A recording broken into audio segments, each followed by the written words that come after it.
This is DJI Mini 2 SE, and today I'll show how you can change the stick controls on this device.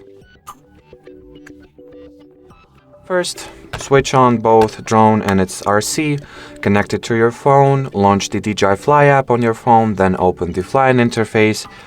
Here go in Settings, Control, then scroll down, find the stick mode, open it, and here are 3 modes you can select from.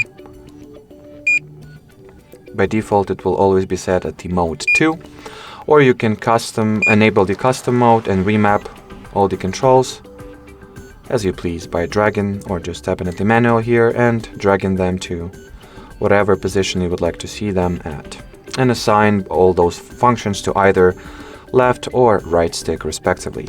So that'll be it for this short and simple video. Thanks for watching, thanks for your attention, and bye bye.